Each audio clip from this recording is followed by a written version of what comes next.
हमारे साथ में जो ड्रग्स गैंग है उसके साथ मिलके चलो, हमारे साथ में पुलिस प्रशासन को वो करके चलो, तब तो हम आपको रहने देंगे। मुंबई में दाऊद राज चल रहा है, मुंबई में खान गैंग का राज चल रहा है, मुंबई में ये कांग्रेसियों का राज चल रहा है, सोनिया गांधी का राज चल रहा है। वहां की जनता सुरक्षित नहीं है कि एक आतंकवादी को रिहा करने के लिए, बेल देने के लिए 2 बजे रात में सुप्रीम कोर्ट खोल दिया जाता है एक आतंकवादी के लिए। और एक जो 2 साल पहले का अगर मान लीजिए अटेम्प्ट टू सुसाइड का केस है, अर्णव गोस्वामी ने जाके उसको गोली तो नहीं मार दी, मान लो वो पूरी तरीके से दोषी है, हालांकि है नहीं, लेकिन अगर मान लीजिए वो पूरी तरीके से दोषी है, इस प्रकार से शूटर्स के साथ जाते हैं। अगर वो अपनी प्राण रक्षा के लिए ना, अगर वो कहीं जाने की कोशिश करते हैं, ये पूरा शूट करने के उसमें थे। कंगना रनावत की आप बात कीजिए, वो अगर किसी मुद्दे पे बोलती है, कंगना रनावत का जो है ऑफिस तोड़ दिया जाता है। अगर मान लीजिए वो गैर भूमि पे उनका अतिक्रमण करके वो था, तो क्या अब पता चला उन्हें, जब इस तरीके से उनके बयान आने लग गए हैं उनको।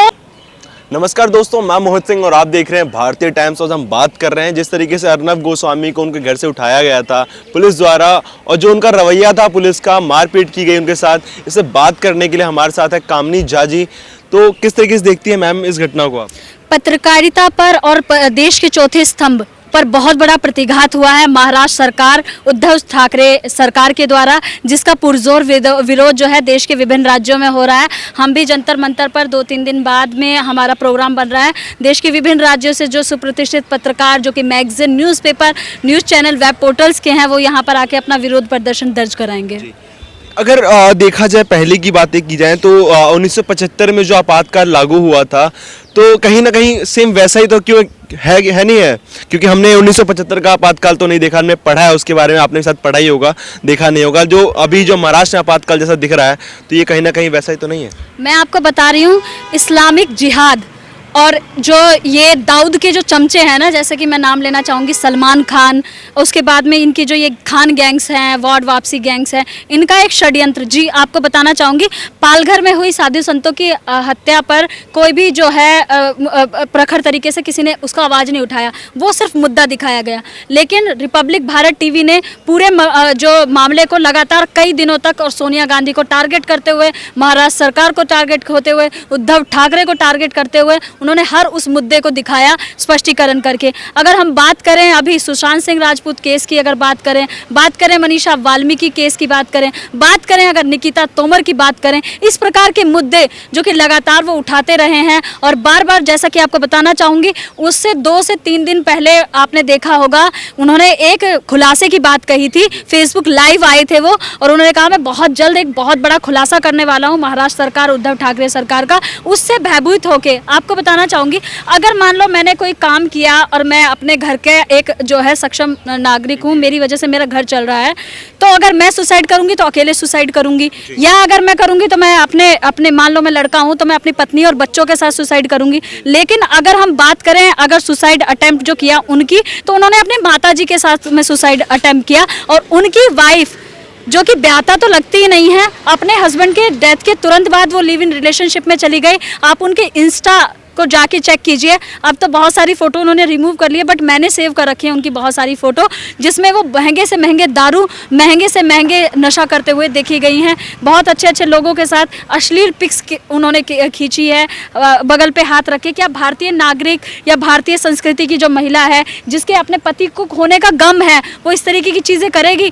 कहीं ना कहीं इस केस के क्लू उसकी पत्नी से जुड़े हुए हैं। मैं चाहूँगी कि जो महाराष्ट्र सरकार, महाराष्ट्र पुलिस है, वो उनकी पत्नी और उनकी बेटी को न्यायिक हिरासत में ले, और उसके बाद उनसे 3 दिन तक उनकी पूछताछ अवश्य करें, क्योंकि इसमें बहुत बड़ा एक जो क्लू है वो निकल कर आने वाला है।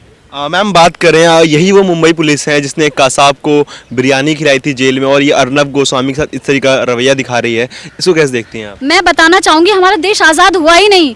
अगर हम ये किताबों में पढ़ रहे हैं ना कि 1947 में हमारा देश आज़ाद हुआ, तो बहुत गलत पढ़ रहे हैं। हम उस संविधान की बात करना चाहूँगी। मैं न्यायिक प्रक्रिया को अगर शब्दों में बताना चाहूँ तो मैं इस तरीके से बता सकती हूँ कि एक आतंकवादी को रिहा करने के लिए, बेल देने के लिए 2 बजे रात में सुप्रीम कोर्ट खोल दिया जाता है एक आतंकवादी के लिए। और एक जो 2 साल पहले का अगर मान लीजिए अटेम्प्ट टू सुसाइड का केस है, अर्णव गोस्वामी ने जाके उसको गोली तो नहीं मार दी, मान लो वो पूरी तरीके से दोषी है, हालांकि है नहीं, लेकिन अगर मान लीजिए वो पूरी तरीके से दोषी हैं, इस प्रकार से शूटर्स के साथ जाते हैं। अगर वो अपनी प्राण रक्षा के लिए ना, अगर वो कहीं जाने की कोशिश करते, ये पूरा शूट करने के उसमें थे। मैं जानना चाहती हूँ क्या इतने बड़े बड़े आतंकवादी, दाऊद जैसे आतंकवादियों से बहुत ज़्यादा बढ़कर ये हो गए अर्णव गोस्वामी जी, जो उनको मारने के लिए, उनको मैं बता रही हूँ, उनको शूटर्स वगैरह को लेकर उनको जान से मारने के लिए वहाँ पर पहुँचे हुए थे। वो तो एक संयोग अच्छा था कि उनकी वाइफ ने ना लाइव कर दिया, तो उस वजह से उनकी जान बच गई, नहीं तो ये तो पूरा मारने के फिरौक में थे। क्योंकि एकमात्र आप बात कंगना रनावत की आप बात कीजिए, वो अगर किसी मुद्दे पे बोलती है, कंगना रनावत का जो है ऑफिस तोड़ दिया जाता है। अगर मान लीजिए वो गैर भूमि पे उनका अधिक्रमण करके वो था, तो क्या अब पता चला उन्हें, जब इस तरीके से उनके बयान आने लग गए हैं? उनको सुरक्षा मिली, भारतीय जनता पार्टी के अमित शाह जी ने उन्हें सुरक्षा दी, तभी उनकी जान बची, नहीं तो ये उन्हें भी माने। इनका साफ तौर पर कहना है कि आप हमारे साथ में जो ड्रग्स गैंग है उसके साथ मिलके चलो, हमारे साथ में पुलिस प्रशासन को वो करके चलो, तब तो हम आपको रहने देंगे मुंबई में। मुंबई में दाऊद राज चल रहा है, मुंबई में खान गैंग का राज चल रहा है, मुंबई में ये कांग्रेसियों का राज चल रहा है, सोनिया गांधी का राज चल रहा है। वहाँ की जनता सुरक्षित नहीं है, क्योंकि वहाँ की पुलिस भी बिकी हुई है। सुशांत सिंह राजपूत केस में बिहार से अगर एसएसपी वहाँ जाते हैं, उनको क्वारंटाइन कर दिया जाता है। आप सुनिए उनके बयान किस प्रकार से ये किया जाता है। मुझे तो लगता है कि मुंबई भारत का राज्य है ही नहीं, महाराष्ट्र जो है भारत का राज्य है ही नहीं। मुझे तो लगता है ये कोई पाकिस्तान का भेजा हुआ दाऊद का वो है। मैं आपको बताना चाहती हूँ, शंखों महाशंख पैसे दाऊद के लगे हुए हैं। कितनी फिल्में आती है उसके, इतना बड़ा आतंकवादी हो गया जो पुलिस वाले उसे ढूंढ ही नहीं पा रहे, यही नहीं कर पा रहे, इतना ही वो हो गया। हालांकि हर मुद्दे पर पुलिस प्रशासन अपनी बात रखती है कि हमने ये किया वो किया, तो क्यों नहीं गिरफ्तार करती है वो दाऊद इब्राहिम को? क्यों नहीं वहाँ की बात रखती है? क्यों किसी मुद्दे के लिए इतना पिछड़ जाती है और जो निर्दोष होते हैं उन पर चढ़ जाती है? पर अर्णव गोस्वामी जी, आपको घबराने की बिल्कुल भी आवश्यकता नहीं है। पूरी देश की जनता, यहाँ की व्यक्ति, सुप्रतिष्ठित समाज से भी, देश के विभिन्न राज्यों से जो हिंदू संगठन है वो आपके समर्थन में है और बहुत ही जल्द आप हम लोगों के बीच में होंगे। मुंबई पुलिस ना पालघर में कुछ कह पाती है, ना उसमें कुछ उसका रिपोर्ट आता है, ना ही सुशांत में, ना ही दिशा सल्यान, और 2 साल पुराना केस उसको दोबारा निकाला जाता है जो बंद हो चुका था, उसको रीओपन करने की क्या वजह थी? मैं आपको पालघर पे, जैसे कि आपने बात करी ना, देखिए पालघर में साधु संत तब तक नहीं मरे थे जब तक वहाँ पुलिस प्रशासन नहीं पहुँची थी।